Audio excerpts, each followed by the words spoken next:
당신이 찾던 지식교양? 공평한 뉴스, 국민의 시선?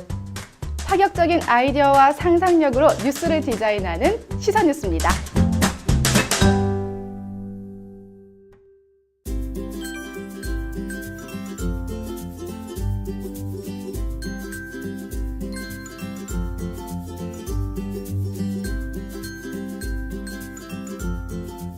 어떤 차주님이 이런 말을 하셨어요. 이제 예전 구형 화물차 같은 경우는 안전바를 정말 꼭 해야 되는데 이것 좀 우리 차주들 꼭 기억했으면 좋겠다 이런 말을 하셨거든요. 그게 어떤 의미인지 좀 설명 좀 부탁드릴게요. 이제 구형 차량이 같은 이제 화물차 같은 경우에, 그러니까 구형이든 신형이든 범퍼가 높은 차량들이 있어요. 그렇죠. 범퍼가 이렇게 높은 거죠. 차체 자체가 높아서 승용차와 사고가 이어졌을 때 뒤에서 승용차가 화물차와 접촉사고가 났다면 빠른 속도에서 고속도로 같은 경우에 빠른 속도에서 이렇게 접촉사고가 나잖아요. 그러면 그 차체 밑으로 승용차가 쑥 들어가 버려요. 아이고 상상만 해도 끔찍하죠. 끔찍하네요. 예. 근데 그런 사고들이 굉장히 많아요. 그래서 사실 사고는 어떻게 일어난다라는 건 아무도 모르는 거기 때문에 내 차체가 좀 높고 범퍼 자체가 다른 차에 비해서 높다 한다면 안전바를 설치를 해주셔야 되는 게 어떻게 보면 의무 아닌 의무예요. 네, 모두의 안전을 위해서. 보세요. 상상만 해도 끔찍한 이 사고가 실제로 정말 많은 곳에서 일어나고 있거든요. 내 차에 이제 범퍼가 높다거나 차 자체가 좀 높다면 그런 다른 사람의 안전을 위해서라도 안전바 설치 꼭 해주셔야 될 것 같습니다. 네, 의무라고 생각을 해요. 저는. 네, 이 외에도 또 의외로 많은 분들이 그 말씀 해주셨어요. 번호판은 잘 닦아야 된다. 이거 정말 중요한데 네. 또 특히 이렇게 집차 초보분들이 조금 생각 못하고 이제 아무래도 많은 거리를 운행하다 보니까 먼지도 많고 그래서 이렇게 진짜 잊고 있는데 번호판이 그렇게 가려져서 번호판 인식이 안 됐을 경우에 받는 불이익이 상당히 많다 그래요. 네. 그래서 번호판 꼭 잘 닦아야 된다는 말을 굉장히 많이 해주셨거든요. 그런 부분까지 잘 기억한다면 뭐 집 차주님들 그리고 운전자분들까지 같이 텃세 부리지 않고 공생하면서 안전하게 운전할 수 있지 않을까 이런 생각이 듭니다. 네. 네, 잘 다들 기억하셨겠죠? 기억을 하셔야죠.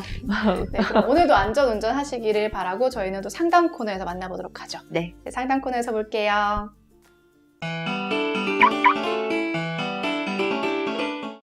네, 상담 코너 함께 합니다. 저희 상담 코너 반응이 아주 좋아요.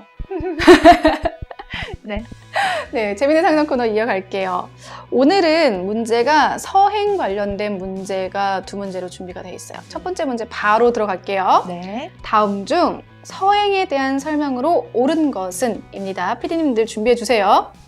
1번 15km/h 이하의 속도로 진행하는 것을 말한다. 2번 차가 즉시 정지할 수 있는 느린 속도로 진행되는 것을 말한다. 3번 차가 반드시 멈추어야 하되 얼마간의 시간 동안 정지 상태를 유지해야 하는 교통 상황적의 의미다. 4번 차가 완전히 정지된 상태, 즉 0km/h인 상태를 의미한다. 피디님. 3번이요. 피디님. 2번이요. 정답은 2번까지 풀고 하도록 할게요. 두 번째 문제예요. 다음 중 서행하여야 하는 경우에 해당하지 않는 것은? 1번 비탈길의 고갯마루 부근, 2번 교통정리가 행하여지고 있지 않은 교차로, 3번 편도 3차로의 다리 위, 4번 차로가 설치되지 않은 좁은 도로에서 보행자의 옆을 통과할 때입니다. 패스. 2번이요. 1번이요. 네, 여기 피디님 1번 비탈길의 고갯마루 부근이라고 하셨어요. 피디님. 3번 편도 3차로의 다리 위라고 하셨습니다. 정답자가 있습니다. 하나씨, 1번의 정답자는 누군가요? 1번은 우리 또 한 PD님이 맞추셨네요. 유 PD님이 맞추셨어요. 네. 그럼 2번은 다르다는 건가요? 2번은 또 바뀌었네요. 이번에는 오, 처음으로 맞추셨어요. 찍었나봐. 홍 PD님 맞췄어요. 맞아요. 저희 좀 정리 한번, 일단 제가 정리를 한번 할게요. 1번 서행에 대한 옳은 설명은 우리 한 PD님이 맞추셨는데, 차가 언제든지 즉시 정지할 수 있는 그 정도의 굉장히 느린 진행의 상태를 서행이라고 합니다. 이게 맞은 거고요.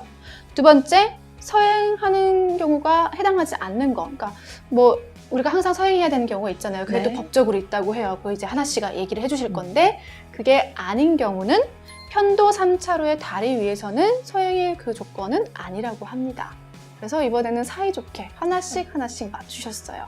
조금 더 구체적으로 얘기를 해보죠. 서행의 의미. 그렇죠. 일단 서행에 대해서 아셔야 되는데 서행은 규정된 속도 이내에서 이하의 속도로 주행을 천천히 하시는 걸 의미를 해요. 그러니까 즉 주행을 하고는 있지만 내가 바로 쓸 수 있게 정지를 할 수 있게끔 천천히 운행을 하시는 거를 의미를 하죠. 쉽게 말하면. 그렇죠. 그게 서행입니다. 네, 그게 서행이라고 합니다. 간혹 이제 정말 천천히 속도의 그 수치를 말하면서 이렇게 혼란을 줄 수가 있는데 아닙니다. 아닙니다. 혼란입니다. 네, 서행의 의미가 그랬고요. 그러면 이게 두 번째 문제가 조금 네. 헷갈리실 수 있어요. 그렇죠? 서행해야 하는 곳에 대해서 우리가 알고 있어야 되는데 그게 또 몇 가지가 규정되어 있다고요. 보시면 도로교통이 교통 정리가 행하고 있지 않은 곳이 있어요. 뭐 교차로인데 신호가 없다든가, 예, 그리고 정리를 하는 경찰관이 없다거나 그런 곳에선 당연히 서행을 해주셔야 되는 거고요. 그리고 가파른 내리막 비탈길, 그리고 올라가는 고갯마루 비탈길, 그리고 또 굉장히 구부러진 곳이 있죠. 길이 그렇게 구부러진 도로, 그런 곳들이죠. 그리고 그런 학교와 곳들에서는 횡단보다, 네. 횡단보도 뭐 이런 곳들은 서행을 해주셔야 되는 게 맞아요. 그리고 뭐 지역마다 지방 경찰청장이 또 이렇게 지정을 네. 했다고 해요. 그때 또 틀리죠. 근데 이제 그런 곳들은 어쨌든 서행 표시가 되어 있기 때문에 운전을 하시면서 주의 깊게 보시는 게 맞는 것 같아요. 네, 사실 서행하면은 우리가 막연하게 생각할 수는 있어도 구체적으로 어디서 그렇게 해야 되냐 물어보면 모를 수가 있거든요. 그래서 한 번 정도 입으로 읽고 또 귀로 듣고 기억하시면은 충분히 쉽게 풀 수 있는 문제가 아닐까 생각됩니다. 금방 또 생각이 났어요. 진아 씨가 금방 얘기한 것처럼 그러니까 그 지방 경찰청장이 이제 정해놓은 그런 도로, 서행을 해야 되는 도로인 경우는 고행자가 옆에서 굉장히 가까이 가는 도로 같은 경우는 다 서행길로 지정을 해놨더라고요. 기억하시면 될 것 같아요. 네, 맞습니다. 정말로 그냥 운전하면서 당연하게 생각해야 되는, 여러분이 생각하는 당연한 게 정말 정답입니다. 그러니까 괜히 헷갈리게 문제를 꼬아놨지 않았을까라고 넘어가시면 안 됩니다.